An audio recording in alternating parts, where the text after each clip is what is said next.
আজকে রিলিজ হলো প্রিয় নাটক দুনিয়া টাকার গোলাম এর 13 নম্বর পর্ব। আর এই পর্বটি দেখার পর আগামী 14 নম্বর পর্বে কি কি ধামাকা হতে পারে তা নিয়ে আজকের ভিডিওতে আমরা আলোচনা করব। 13 নম্বর পর্বের শেষটা কিন্তু আমাদের সবাইকে চমকে দিয়েছে, তাই পর্ব 14তে কি হতে যাচ্ছে জানতে এই ভিডিওটা শেষ পর্যন্ত দেখুন। আর 13 নম্বর পর্বে আমরা দেখলাম গোলামকে পুলিশ সেজে একদল লোক তুলে নিয়ে যায়, কিন্তু পরে জানা গেল তারা আসলে কোনো পুলিশ নয়, বরং শেহজাদের পিএস বা বিশ্বস্ত সহযোগী ছিল। সে গোলামকে একটি বাংলোয় নিয়ে গিয়ে তার অতীত মনে করার চেষ্টা করে। আমরা দেখতে পাই ফ্ল্যাশব্যাকে শেহজাদ আসলে ফাতেমাকে ভালোবাসে। বাবলু চাওয়ালা সেজে বিয়ে করতে গিয়েছিল, কিন্তু বিয়ের আসরেই ফাতেমা জানতে পারে বাবলু আসলে কোটিপতি শেহজাদ চৌধুরী, আর ধোকা দেওয়ার অপরাধে ফাতেমা সেই বিয়ে ভেঙে দেয়।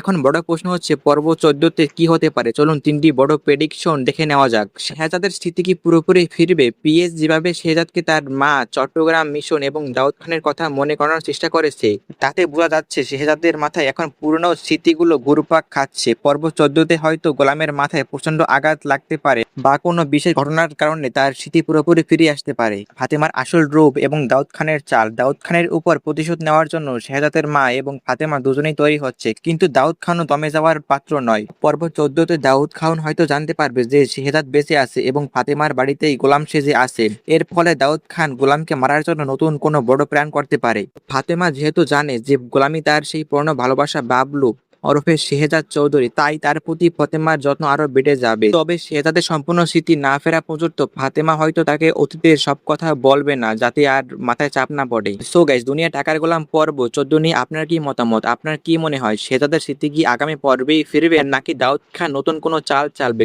কমেন্ট করে অবশ্যই আপনার প্রেডিকশন আমাদের জানান। ভিডিওটি ভালো লাগলে লাইক করুন এবং চ্যানেলটি সাবস্ক্রাইব করতে ভুলবেন না। দেখা হচ্ছে পরের ভিডিওতে। ধন্যবাদ।